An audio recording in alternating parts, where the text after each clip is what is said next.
Marhaba. Good morning, everyone, and welcome to this adult forum today, sponsored by the Holy Land Ministry Team. I'm Barbara Jansen. I'm representing that team. And if you have not gotten your baklava yet, there's more in the back. Please feel free to grab that now. Please take home the brochure that you have in front of us that tells about our ministry. But you can also check out all about us on our webpage at lordoflife.org/theholyland. You can also see our speakers, our previous speakers, listen to them there on our webpage. Today we are welcoming back the Reverend Joan Deming. How many of you were here in November to hear her speak about Tent of Nations? All right, great number. Welcome back. And how many of you have already been on a pilgrimage to the Holy Land? Yeah, great. Well, welcome to all of you. Today, Joan will share the compelling story of Archbishop Elias Shakur, the founder of one of the highest performing schools in Israel and a bridge builder and activist for a true peace between both Palestinians and Israeli Jews. There will be a Q&A after Joan's talk, and let's just get started. So let's welcome Joan back. Thank you so much. I'm always honored to be invited, but I'm even more honored to be invited back. that means a lot.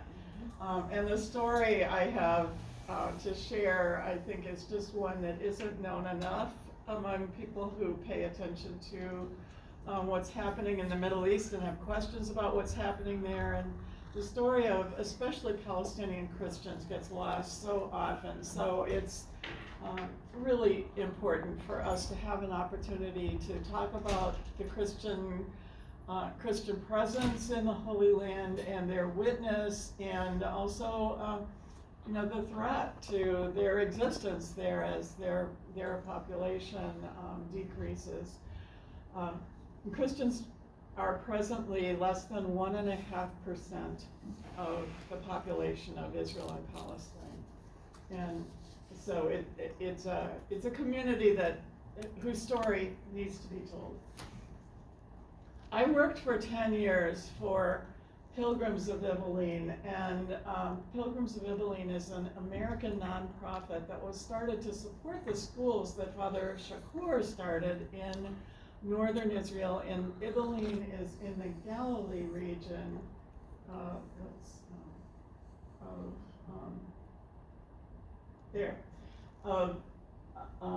Israel, and you can see the Holy Land, or the land of Israel, is the lightest color, up and down. It's about the size of New Jersey. I mean, we're talking about a small country. It's maybe 45 miles wide at the point where you start at Tel Aviv and go across to Jordan.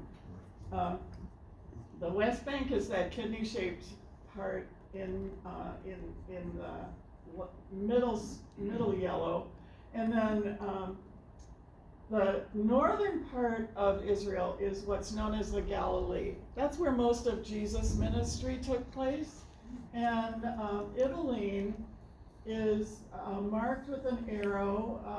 I don't know if this is going to work or not for you, but this is Ibelline. This is Haifa. Here's the Sea of Galilee, Tiberias. Nazareth would be right about there. So Ibelline, half an hour to Haifa, half an hour to Nazareth. And the village that Father Shakur was born in, and that I'm going to start talking about, is Baram, and that is about 3 kilometers from Lebanon. So you can almost throw a stone to Lebanon from the top of the church building if you're in Baram. So Father Shakur was born in 1939, and if he was here, he would introduce himself by saying that he is older than Israel, and that's because he was 8 years old in 1948 when the war that formed the state of Israel happened, and so that all happened as part of his life story, and he has incorporated the lessons of being through that war, of having his life shaped by the aftermath of the founding of Israel, and then from spending his adult life as a priest, working to bring the sides together and to serve the Palestinian people primarily through education and community, building community. Oops, okay, get the hang of how much to press here. This is Father Shakur years ago, standing in a field in Baram. This is the remains of a house right next to him, and he's looking at Mount Meron, which is the tallest mountain inside of the historic land of Israel. This is what his village looked like in 1949. Now, 1948 is the year that Israeli military came in, and the story, I'm going to have you watch about 13 minutes of video of him telling his story. So I'm just going to show you the pictures so you'll have the background of what it looks like as you listen to him tell the story.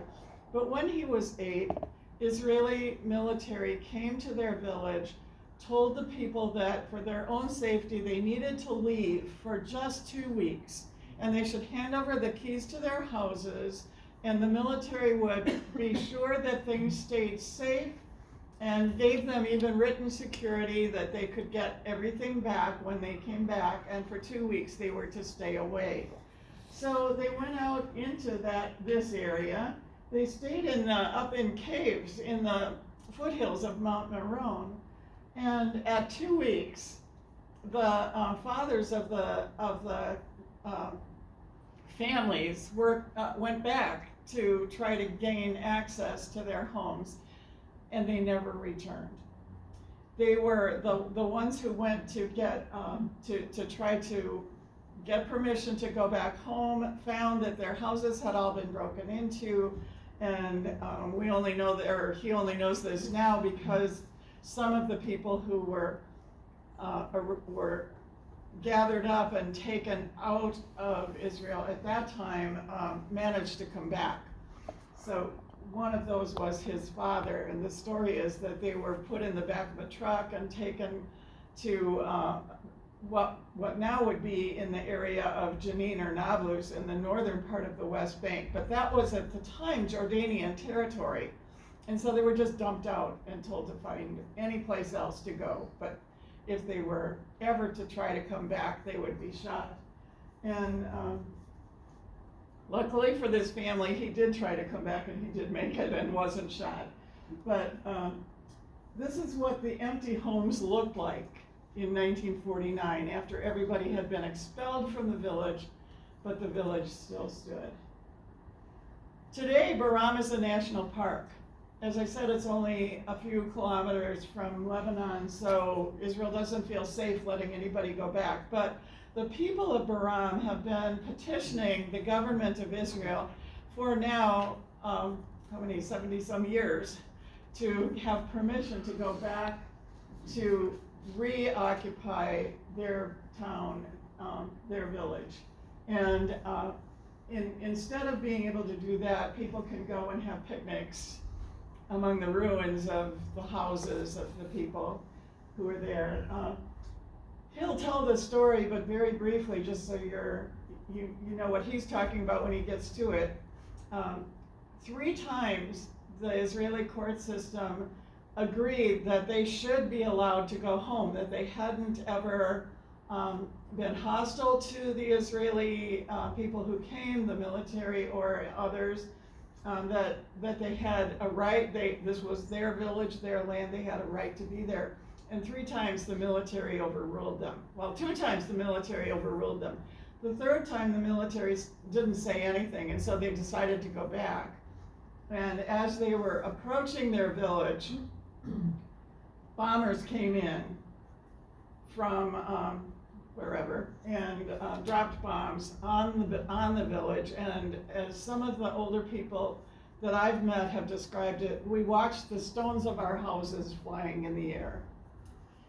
So Baram has been in ruins ever since then, except for the church. But this is what the houses looked like. You can see what beautiful structures they were. Very strong stone walls. They stayed cool in the summer and warm in the winter because they were so thick and well prepared. The arches in the windows. This was a school, and unfortunately, this building actually has toppled over now. If we went back now, we wouldn't be able to see this. But this was a school building. This was a home. And the man who took me into this home when I was visiting the village pointed out some frescoes that were still visible on the stones, like in the archway. And he also said that underneath was marble flooring, but they don't uncover it because they don't want it to be stolen. They still hope that someday they'll be able to go home. This is the church. You know, hardly anybody is still living who was expelled from this. Father Shakur is now 85, and he was 8 at the time. But this is the church, and it's the only building they've been permitted to rebuild. And they don't have weekly worship services here, but they have weddings, funerals, baptisms. When they've been permitted to, they've had summer camps for families, so now it's the grandchildren of the people who were expelled who go to these summer camps. And so now I want to have us see this video of Father Shakur, and we'll see if I can make it work here. This is done by a group called the Telos Group, and they have been working to bring people into understanding across the Jewish and Palestinian divide, and Muslims and Christians. They're an American group, but they take American citizens over there to visit. And they're doing a series called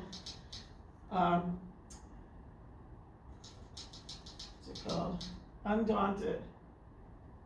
And this is the story, the first one. I want to live side by side with my Jewish brothers, whether in one state, and if some do not accept that because they are too mighty, militarily speaking, then in 2 states, but I want to live because Palestine is also my home, my homeland.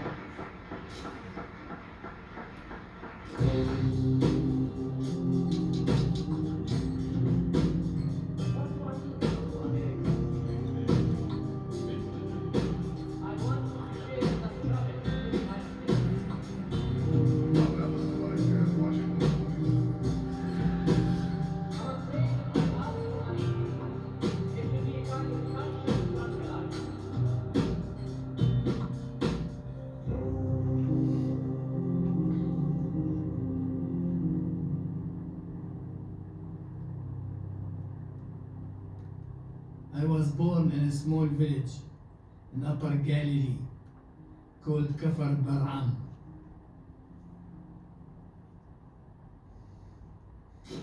It's a very peaceful village. We're around 2,000 inhabitants. All of them were Christians. The big majority was Maronite Christians, not Mennonite, but Maronites. Well, I was 8 years old when suddenly something happened in our village.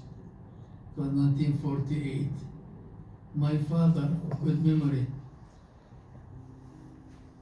told us children we might see Jewish soldiers coming to our village. They had machine guns, but be not afraid, they do not kill. Father said, these are survivors of a certain satanic plan aiming at destroying all the Jews in the world, and started in Europe and Germany. We will welcome them as our blood brothers. And 3 days later, the unexpected happened. The soldiers started coming to our village. They had machine guns. They did not kill anybody. They did not oppress anybody. They did not hurt anybody. On the contrary, they accepted our food and they accepted our beds. And we lived on the roof of the house for 10 days.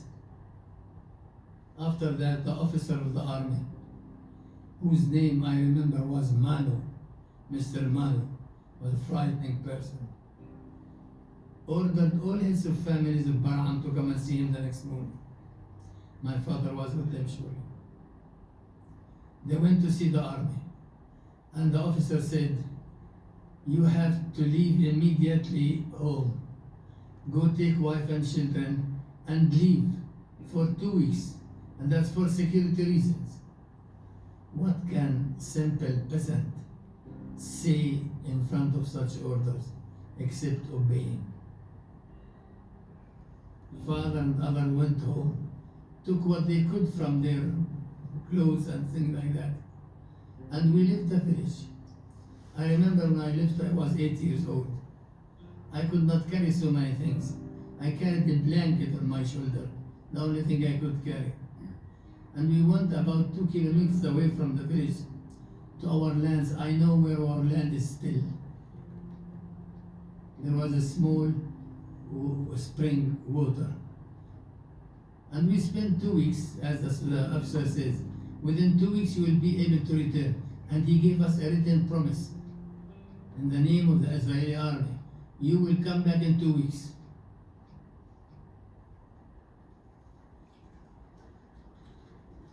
For us children, it was exciting to live under trees, to eat figs, grapes, cactus fruits. After 1 week, it became so boring. We started nagging our parents. We want to go home, we want to go home. You have their promise, they will allow us to go home. So all the heads of families gathered together and went down the hill where we were to the village to meet with the officer of the army. And we were waiting and waiting and waiting. They never came back. We did not know what happened to them. Did they escape to the nearby Lebanon? Were they imprisoned? Were they killed? How come that our parents disappeared?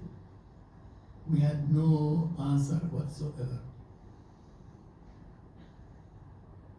We did not stay under the trees. We went to a nearby village where there were still inhabitants, and we found a room about 60 square meters, and we were 11 persons. We lived in that one room. And what I remember from that, every evening, mother would gather us all the children, and she would pray. She would pray for the government so that God changes their stone heart into heart of flesh, to have some commiseration, some mercy. She would pray for her children, and mainly she would pray for the return of her husband, wherever he might be.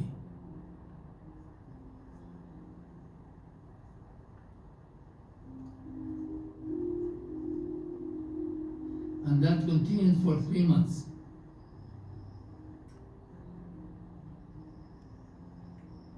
One evening, while we were praying, someone pushed the door of that room. Our door could not be locked because it was so primitive, so simple. It was Father. We were so amazed. Father is there. We ran and grabbed him. Father, now you stay, don't go. And he kept saying, I'm coming to stay. And he told us what happened to them. When they lifted us down to the village, the army prepared big military trucks, and they loaded them like cattle, like animals, on the trucks. and drove them so far away to the neighborhood of a city called Naples. It was something unknown for us, so far away. And there in front of the new designed borders, the army said, look here, this land does no more belong to you. You have to leave. You cross the borders and go wherever you want. If you try to come back, we'll kill you before you trespass the borders. This land does no more belong to you. Who are you, man, to decide that this land does not belong to its owner? But that's what the rule was. Might is right. So father knew very well the way back home from Beirut to Bar'am, which is on the Lebanese border. He took some of his friends and they infiltrated back through the borders to find us in Bar'am. That's how the family was joined back together. It's amazing. Despite all the odds, the suffering, and the disappointment that my father went through, he never allowed himself to hate. He never allowed himself to think about taking revenge or about violence. He instructed us children, do not believe in violence. If you believe in violence, you will fall victim of violence. But he did not stay quiet. He gathered all the men who remained there from Bar'am, convinced them to gather some money and to go to the Supreme Court of Justice of Israel, filing the first case against Israel. And the first resolution was in our favor. These are peaceful people. They have the right to return. But the army opposed. We could not implement that. They went back in 1950 to that High Court of Justice. Second resolution in their favor. These are people who have the right to return home. The army still opposed. They went in 1951 back again. They were very stubborn. They wanted to return home, and I understand why. If you visit Beram, you understand how dear is it for its own people. The third resolution was in our favor. So, although the army still opposed, we decided to return no matter what. We gathered our small belongings, that was nothing important, and we marched from the village Jesh to Bar'am, 5 kilometers distance. We were walking and we were about to enter the village, 500 meters away from the first house. Something happened. We saw airplanes coming, we did not know where from, and starting shelling our homes, raining bombs, explosive dynamites in our home, in our church as well. We stood there and we cried. Men were crying, women were crying, children were crying, out of fear and out of disgust to see their homes blown into the air. But there is no one to listen, no heart to be moved. We became the refugees.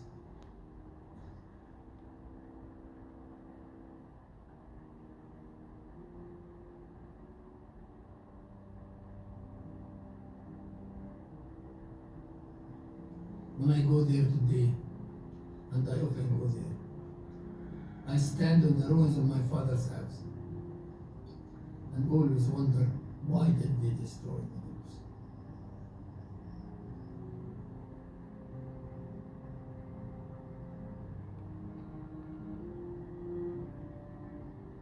Much later on, when I was the Archbishop in Haifa, the president of the city of Israel decided to come and visit me at home, to wish us happy Christmas for all the Christians, but to their bishop. I told him, we welcome you very warmly, with much affection, and I welcome you in my quality of a refugee deportee from Bar'am. I allow myself to remind you that the village was destroyed, but the people are still alive, and they want to return home. When was that? It was long ago. You were 8 years old. It's long, long ago. Didn't you still forget that Bar'am is your home village? I looked at him and said, Mr. Perez, You were deported from Palestine 2,000 years ago, not by a Palestinian leader, but by a Roman leader. And you still remember that Palestine is your home. You came back to take part of your home, you took all of it, and you turned our life into misery. Tell me, when are you going to forget that Palestine is your home?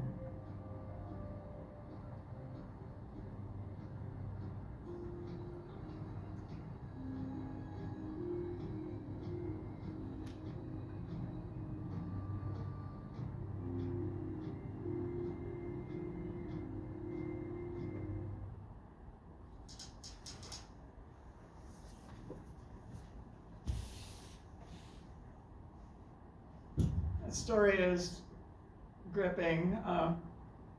It's still as real today for everybody who lived through it as it was at the beginning. This is what Father Shakur looked like when he was about 12. And they were able to have children go to school in the village of Jish, where they moved to after Baram was evacuated. But school stopped after elementary school, and so for him to have an education, his parents had to send him to Haifa, where he lived in an orphanage and was given an education there. He went from Haifa to France, where he studied for 7 years, getting his university degree and studying for the priesthood.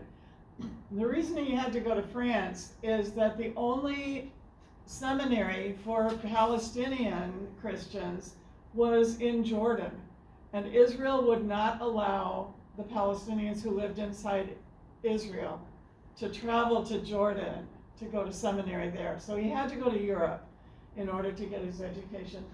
In 1965, he came back from France and was ordained in the Melkite Catholic Church, Greek Catholic Church.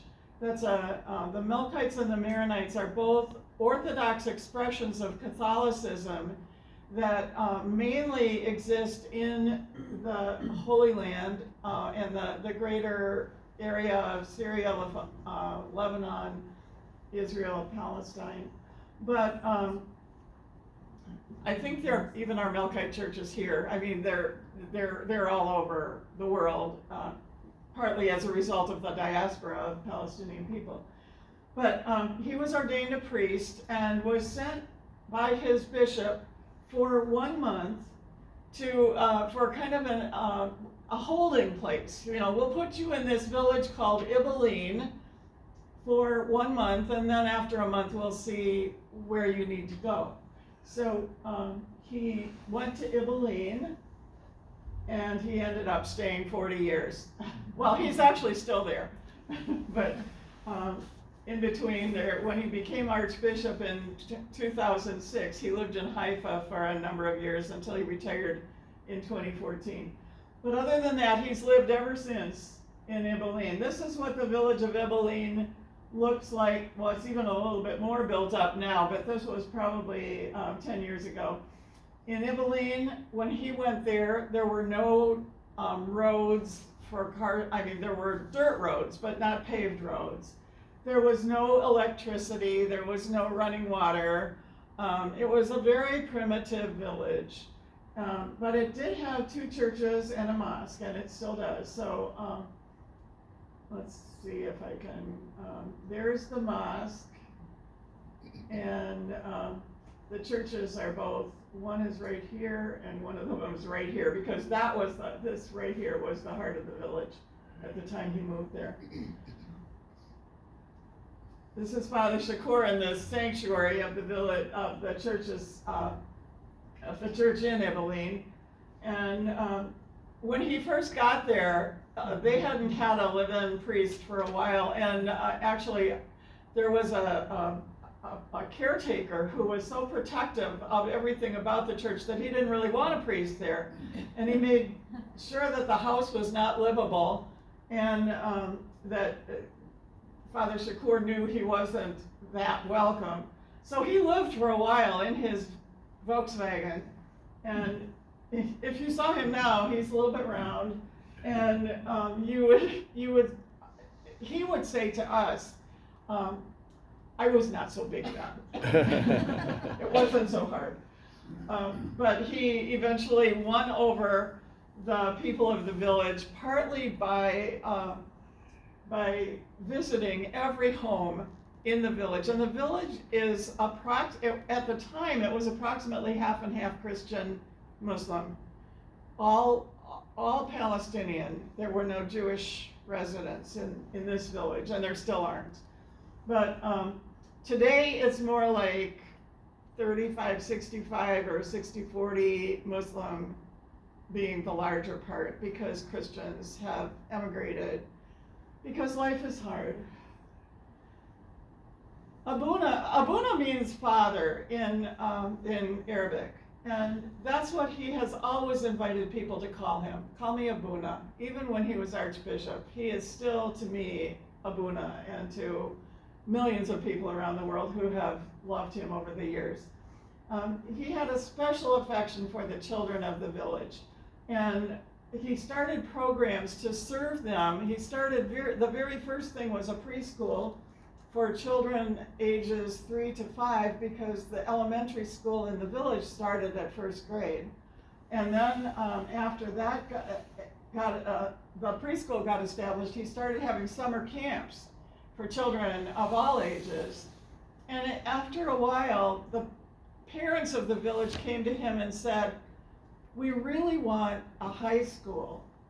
So here's the original kindergarten building, a preschool building. This is the kindergarten today. So he started what became a school for children age 3 months through 12th grade, through high school. But the kindergarten today serves 300 children ages 3 to 5. This was graduation day. I just happened on it one time when I was there. And actually, this is such an old picture that this little girl has graduated from high school now. I know her family. So in the early 1980s, Father Shakur started the high school. He started it with 80 students and 4 teachers. If he were telling this, he would say 4 gentlemen and a lady. The only way that students in Abilene could get a high school education before he started his high school was by having parents take them, or having to take the bus either to Nazareth or to Haifa, which probably was an hour bus ride each way. And out of the children who went, or the young people who went to high school, hardly any girls went. So starting education in this village was a way to provide equal education for girls and boys, for Muslims and Christians together. And he started it with the intention and the result of having it be the highest quality education possible. And so today, this is the high school building in front of us. While I was working for Pilgrims of Abilene, we raised the money to add these 2 top floors, and they're very well equipped. And today, it has 850 students. Before pandemic and before Gaza, October 7th, there were 1,200 students, and they're barely holding on. Most of the students are on scholarship or on tuition assistance, because the church has to, this is a church-run school, although it is not a sectarian school. They don't teach religion inside in the classes whatsoever. But it's the church that provides the education for the students. And today, about 2/3 of the students are Muslims, and 1/3 are Christians. A few are Druze. This is one of the computer labs that we helped provide the computers for. And the science equipment is also top-notch, so that the science and technology tracks for high school studies are so successful that 90% of the students at Mar Elias pass the matriculation exam. The rate overall in Israel is about 50%. So it's a very good preparation. I've had students who went through physics or biochemistry training in this high school tell me that when they get to university, they are very well prepared, and they see students from other high schools really having to struggle to keep up, but they're very well prepared. And when those matriculation exams are required of all students in Israel, Jewish or Palestinian, and among all of the high schools, Mar Elias almost always comes out in the top 10 for graduation scores, as well as rates, the level of the scores, as well as the rate of matriculation exam, of graduating. After the high school was well established, he started filling in the in-between. And so he started with the first grade and then added a grade every year. And so today, this is the elementary school that was built in 2014. About 2010. These are some of the students. It now has 600 students. And they mostly are from either the village of Ibeline or very close by. These are the middle school students, and at middle school they add more grades. And so middle school has about 300 students, even though it's only three grades.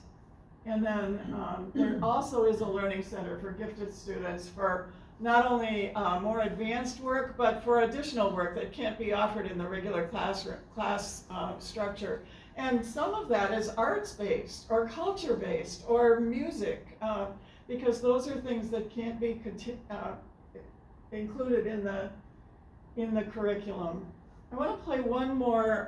This is just a 2-minute video, but this is Father Shakur and some of the teachers telling about their school and the success. We are a Christian school.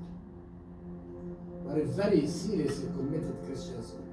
And because we are so seriously committed, we need to invite our Muslim brothers and sisters, our Jewish brothers and sisters, please come and share the goodness that God has given us undeservedly.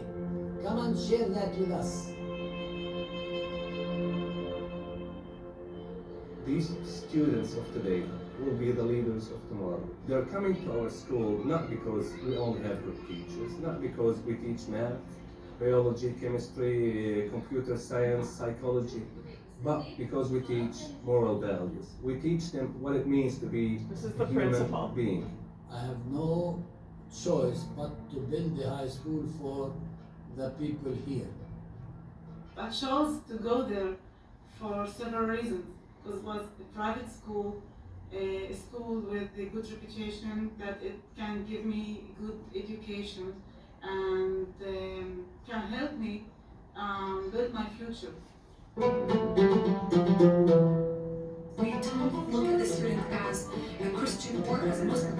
We look at them as individuals, and we want them to recognize that all people are equal. Lots of people ask me why I teach here, but I enjoy this school very much. Jewish teacher. Even I'm different. I believe that there is this special environment of loving and peacemaking.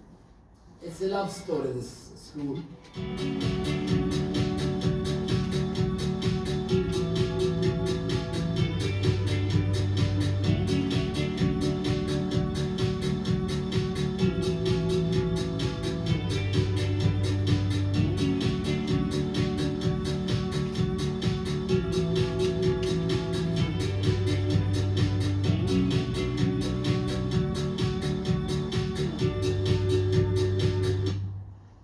We are a Christian school. Oh, sorry. I don't want that.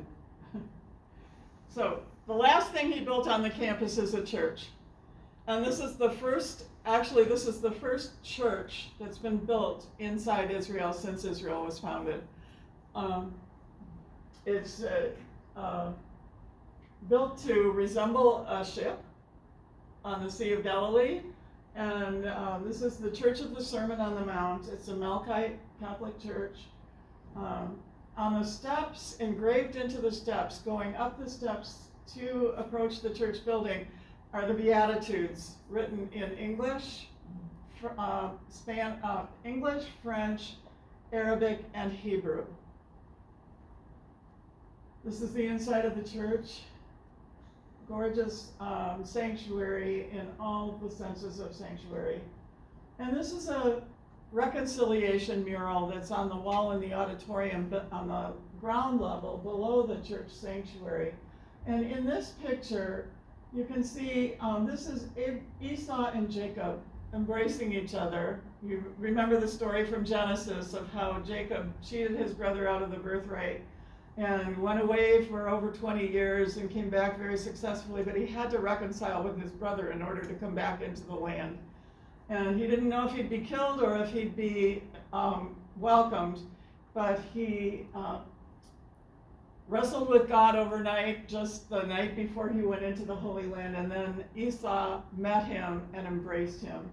And the words around the two of them say, Esau ran to meet him and fell on his neck and blessed him, and they wept. In this circle is Gandhi, Martin Luther King, Rachel Corrie, who was killed in Rafah, trying to defend a home from being demolished. This is a young man who was a student at the high school here in Ibilin and was murdered by the Israeli Defense Forces at the beginning of the Second Intifada.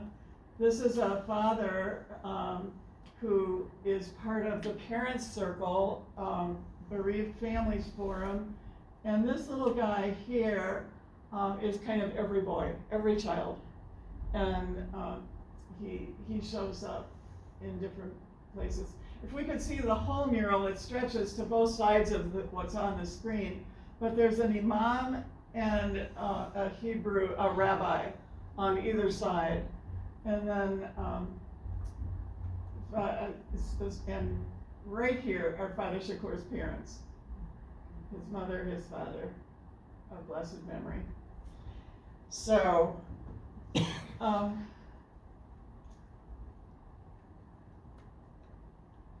the last thing I'd like to share with you is something that I've heard him say many times. These are his words, and he often ends his talks this way. He says, "You who live in the United States, if you are pro-Israel, on behalf of the Palestinian children, I call it unto you, give further friendship to Israel." Now, that might not be what you expect him to say, but he says, give further friendship to Israel. They need your friendship. But stop interpreting that friendship as an automatic antipathy against me, the Palestinian, who is paying the bill for what others have done against my beloved Jewish brothers and sisters in the Holocaust and Auschwitz and elsewhere.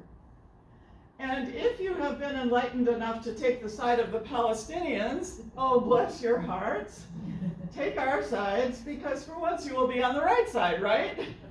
He has a wonderful sense of humor. But if taking our side would mean to become one-sided against my Jewish brothers and sisters, back up. We do not need such friendship. We need one more common friend. We do not need one more enemy, for God's sake. On March 6th of this year, Abuna sent out a letter to friends around the world, telling a little bit about the situation in the schools and in Ibilin now. And he said, I want to share everywhere greetings, hope, and prayer during this time of a shaky future and uncertain ceasefire. Ceasefire is ended. I want to share with you our response as a ceasefire has been established and many hostages have been liberated and hundreds of prisoners are free. The joy is everywhere, for the parents of both hostages and liberated prisoners is beyond description. Unfortunately, the bell for war is still ringing from the offices of those who believe might is right. The destructive war is still raging in the West Bank. Would it start also against the Palestinian minority inside Israel? I mean, against us in Galilee? We don't know what the future would be. There's a general feeling of fear among our people. Many are buying homes overseas. The young generation is undecided whether to stay or to leave. The violence, the terror, is spreading around against the Arabs in Israel. Every day around us, 2 or more people are shot dead. There is no authority and no deterrent power to stop this wave that already produced hundreds of innocent victims. We at Marlius are still thinking of this, although risking everything. We are still a haven of peace. We are happy that the authority of the Ministry of Education decided to visit us and to hear from Abuna. How do we do to obtain the result of welcoming Christians, Muslims, and Druze with Jews all together in harmony? We tell them that in the ministry's education program there is no place for love or for forgiveness. But unless the importance of tolerance and the need for reconciliation are addressed, there will be no peace for any of us. These are terms that look to be too old to consider teaching and creating unity within diversity. That's a theme of his, unity within diversity. Wish we could catch that here. We Christian schools are considering the vital need to have the attention of the government, mainly of the Ministry of Education. We feel the need to appeal to President Trump to consider mentioning the importance of the Christian community in the Holy Land.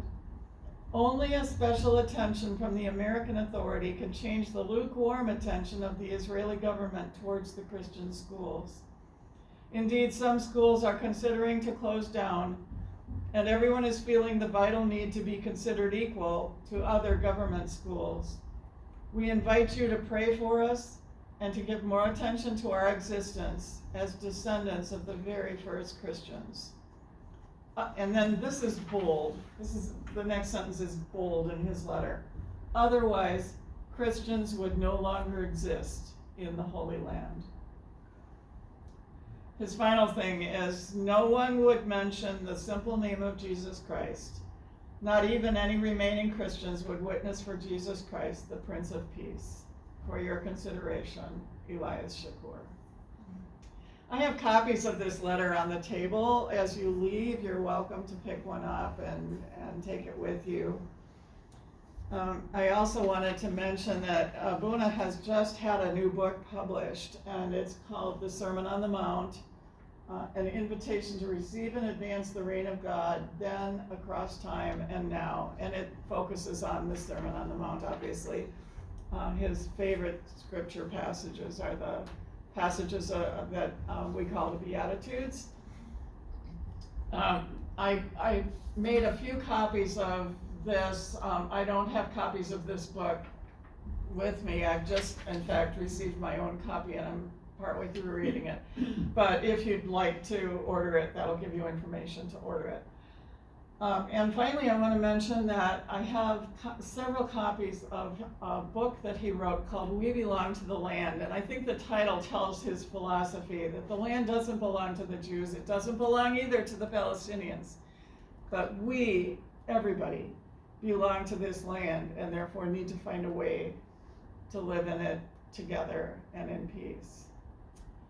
So that's my part of what I wanted to share with you about Father Shakur. And before I open it for questions, and we have about 10 minutes left for questions or discussion, I just wanted to give you an update on the Tent of Nations, since that's what I talked about the last time I was here.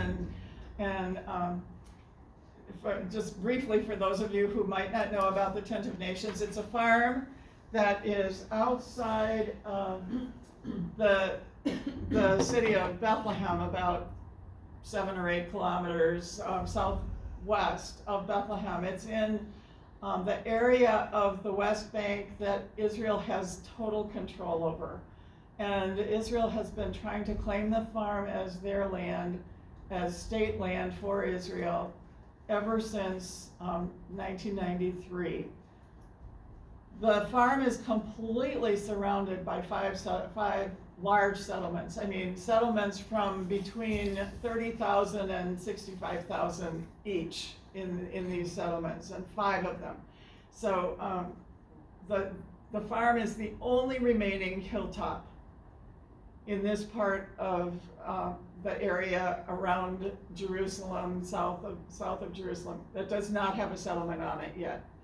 And the farm family, the Nassar family, have owned this since 1916, when the grandfather of the current farming generation bought the land under the Ottoman period, and they registered it under the British, under the Jordanians, and then they've been trying to register it ever since 1967 under the Israeli occupation of the West Bank.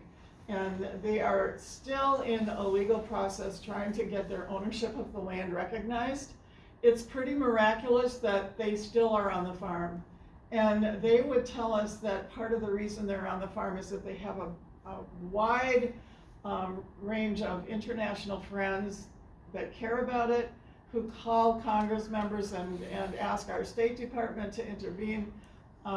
I do know that Nicholas Kristof visited the farm just this last week, and it was his second visit there, so I'm anticipating that there may be something coming out in the New York Times soon that will mention the farm, so you can be looking for that. But it's still unresolved. I'm leaving actually a week from, or 4 weeks from this coming Friday, to go back and volunteer on the farm for about 3 weeks. And so I'm really looking forward to being there again. But they're very grateful for your prayers and your support. Financial support helps them. I mean, in the last year, they've had to spend an awful lot of money on legal processes and security equipment. But other than that, they also are not able to hire local help because it's not safe for other Palestinians to come there, so volunteers like us end up being pretty critical to getting some of the farm work done too. So I anticipate that I'll be doing a fair amount of watering trees and weeding and feeding animals, farm work. So thank you very much. It's great to be with you, and I'd just like to open it for your comments or your questions. How large is the farm? The farm is about 100 acres. It's in 2 sections, and there's a dividing strip in between that doesn't belong to the farm, and it's about 2 equal parts. It's also on a hilltop, so part of the farm goes downhill into the valley, and Israel has built a road over part of the farm, and they no longer allow the farm family to access that distant part of the half of the farm. But the part that I'll be on is still very much in the family's care. But 100 acres, it's prime land. They really want it. But the family has been offered a blank check, and they've turned it down because they feel that it's the heritage that was given to them by their family. And again, they follow the same philosophy that Abuna does, that they belong to the land, it doesn't belong to them. And they are the caretakers. Very strong Lutheran family, in fact, you probably know that. Members of Christmas Lutheran Church in Bethlehem. Yes? What was Shakur's nationality? He is Palestinian. He was born in this village inside historic Palestine before Israel even existed. So if he were here, he would tell us now, I am a proud Palestinian. Or he would say, I am an Arab, which identifies him with the Middle East. I am a proud Palestinian. I am a proud Palestinian Christian. And then he would say, and I am a proud citizen of the State of Israel, because he is a citizen of the State of Israel. He doesn't have all the rights of Jewish nationals inside Israel, because there are Jim Crow style laws in Israel that differentiate between Jews and non-Jews. And if you're not Jewish, your ID says what your background is, and it identifies people by religion. So your ID card, your passport for Israel will say if you're Jewish or Christian or Muslim or Druze or I don't know what other categories they have, but those are the main ones. And there are more than 50 laws that preference Jewish people inside Israel. So life is hard. And when was the church built? The church was built in 2004 and 5, over that period of time. I just noticed the similarities between the peacekeeping, the peace-loving of the Nasser family in Tent of Nations and Father Shakur. Thank you, Barb. Did you all hear that? The similarities between that sense of commitment to nonviolence, to revering the land, caring for it, to treating all others as equally valuable children of God. And, you know, the common thread here is strong Christian roots. I mean, Abuna Shakur talks about my compatriot, his Jesus. And I mean, it's very, very likely that Jesus was very familiar with Ibalim, with Baram. He would have visited there. I mean, it's not that far from Nazareth. It's walkable in a day. And so the hills are alive with the stories of Jesus. And I think I don't know a better follower of Jesus in the world than Daoud Nassar, the main farmer from Tent of Nations. And I would put Abuna Shakur right up there too, because they have to take it seriously. It's a daily decision whether to hate, whether to respond to unfair treatment with violence, you know, or with reprisals, and somehow to maintain a nonviolent stance without becoming a doormat, you know, so that, you know, you're standing with dignity and for your rights. That's what impresses me. And couldn't we add Darul Kalima University to Oh, that list absolutely, with Darul Kalima. Mitri Rahab, Yeah, and Mitri, also and yes. Christmas Lutheran Church, Of course. led by now Gunther. Yeah, and you know, Gunther's on a book tour right now Yes. with his new book, and I think this afternoon at Riverside Church in New York, they're streaming a book launch event at like 3 o'clock, I think, maybe our time. But Riverside, if you're interested, there's a streaming event at Riverside Church today, and one at a different church sponsored by Churches for Middle East Peace on Wednesday at 5 o'clock. And you can find information about both of those events, either Riverside Church or Churches for Middle East Peace. And I'm signed up for the one on Wednesday, but I highly recommend doing that. Sorry. Or- What do you mean by the school run by Father Shakur as barely holding on? Just holding on? The school receives, they charge tuition. It's a financial holding on. It's a financial holding on. They receive tuition from students, but they only charge something like the equivalent of maybe $700 or $800 a year. And that doesn't even come close to paying the cost of having teachers there.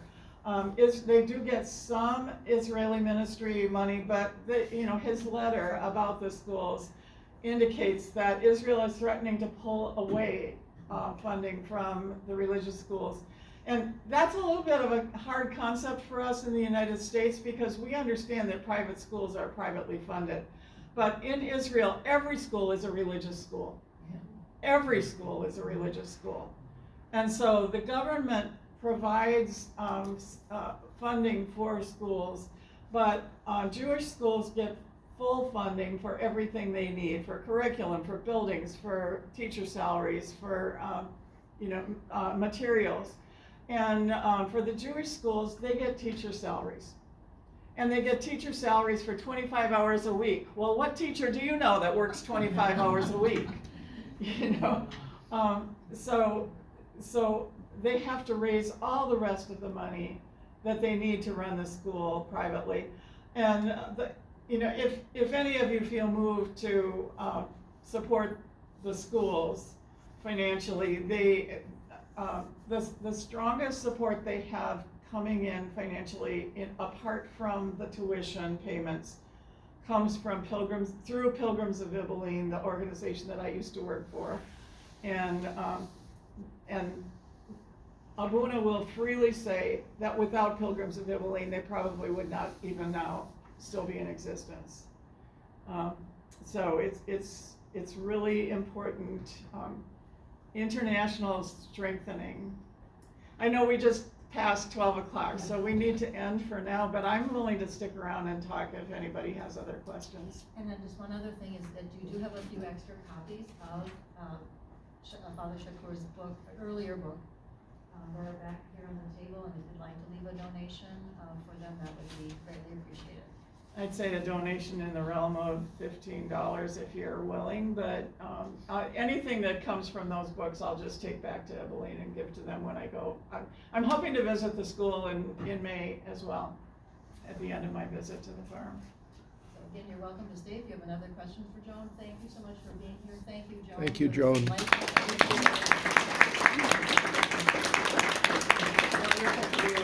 Thank you so much for